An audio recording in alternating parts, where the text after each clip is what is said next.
So Monday was kind of a crazy day in Auburn football. We got some, in my opinion, very disappointing news coming out about our offense, specifically one player.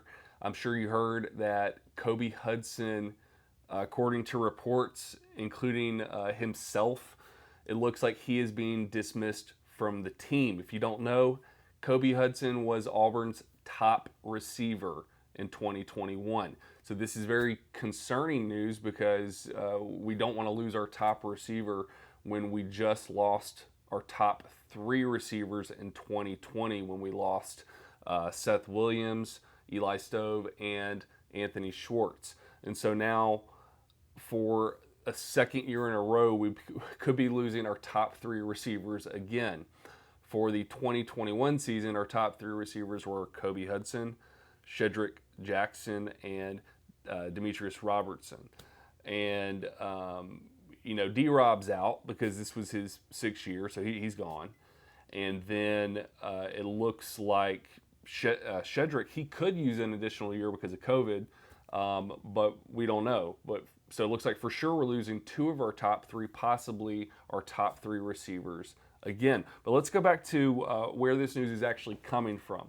So earlier on Monday on Instagram, I'm going to read this directly, but on Instagram, Kobe Hudson posted, and he deleted this, but he said, "I never wanted to leave Auburn ever.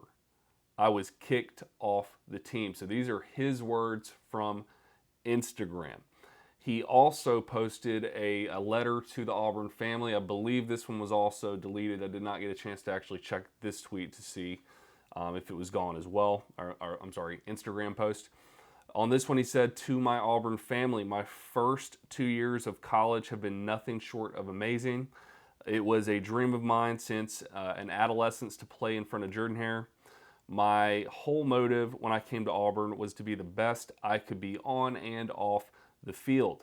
To all of my teammates, y'all are my brothers, and I love you. I love y'all guys for life. He from the north, I'm from the south. He don't understand me. 5 out."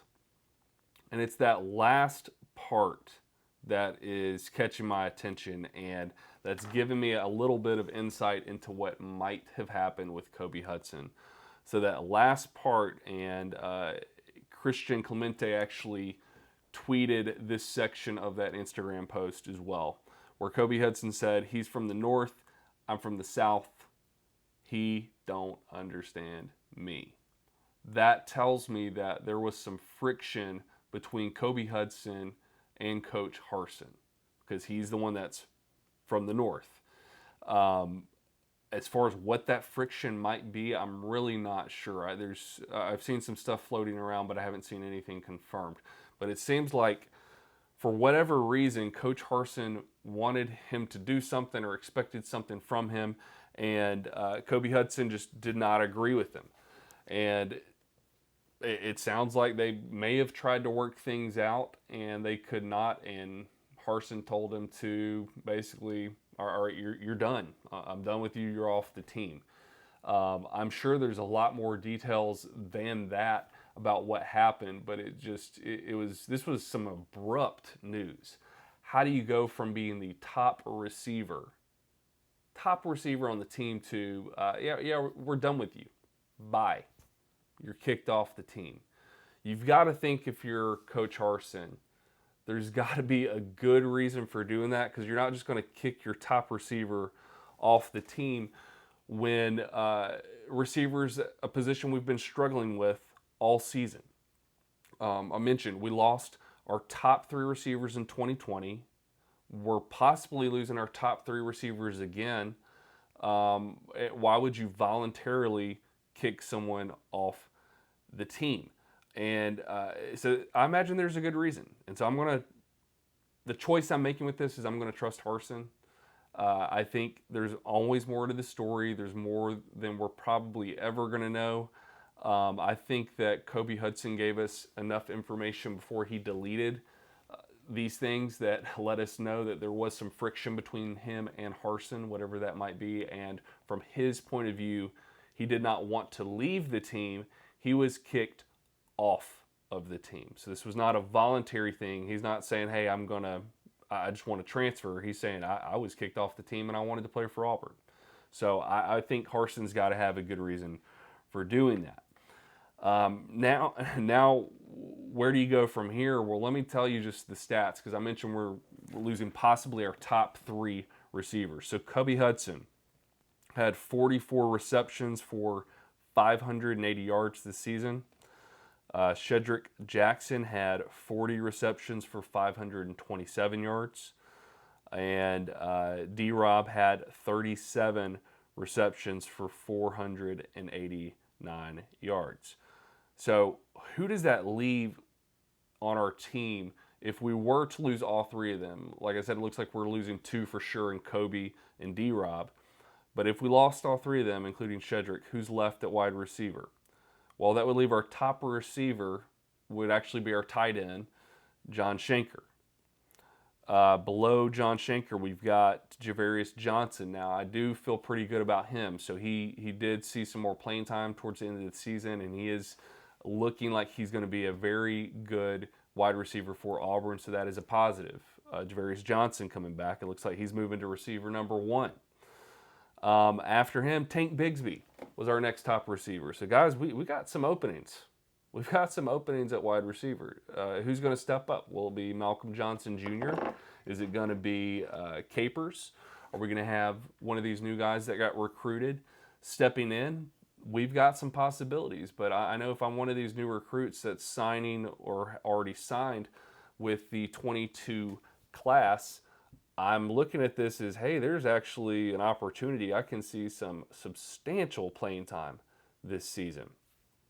Kind of where I want to leave this is, I told you, I feel a certain way about it. It's, a little upsetting. I'm not, I think it's okay to be disappointed with this happening, disappointed with Kobe Hudson leaving, and at the same time understand that Coach Harsin probably knows more about the situation than we do and is making the best decision he can. I think both of those things can be true. And that's personally how I feel. Where does this leave us for next season? Like I said, it leaves us with some openings. I'm interested in what Shedrick Jackson is going to do now that Kobe Hudson is, it's all but confirmed he's leaving. It could always change, but with him putting that out himself, it feels like it's a done deal. Is he going to stay? I would think he's certainly going to consider it, because he would move to the top receiver that's left over from this season. And then that would still leave a spot or 2 possibly for some other guys. While we knew the quarterback race was going to be heated up this spring, guys, guess what? The wide receiver race is a lot hotter than we thought it was going to be. One more story I'm not going to get into too much, but I may do a separate video on this one, is there was a wild story about Caleb Williams that came out today that I kind of want to get into. It's just a little out there, but I don't want to talk too much about it. But anyway, Caleb Williams entered the transfer portal from Oklahoma. That's huge news, and the question is, why did he enter the transfer portal? It has something to do with what he's claiming is that he wants to be at a school that is going to prepare him for the NFL. We know that he is interested very much in Russell Wilson. That's somebody he looks up to and likes. And what do we know about Auburn right now? Well, Auburn just hired the quarterback coach who was coaching Russell Wilson. So you've got to ask yourself, could Caleb Williams be coming to Auburn to work under the quarterback coach that was just coaching Russell Wilson? Certainly a possibility. There's a lot of speculation out there. I don't know where this kid's going to go, but he's certainly one we want to keep our eye on in the next few days. Thank you for watching this update video. We're going to keep our eye on this quarterback race and see what happens with our wide receivers. Thank you again for watching, and I will see you in the next one.